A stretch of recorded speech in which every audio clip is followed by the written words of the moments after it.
best friend gave me the best advice. He said each day's a gift and not a given right.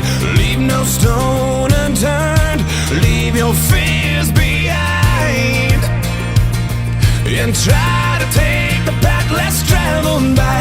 That first step you take is the longest ride.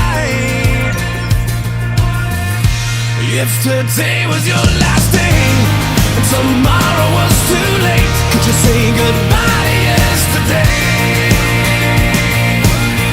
Would you live each moment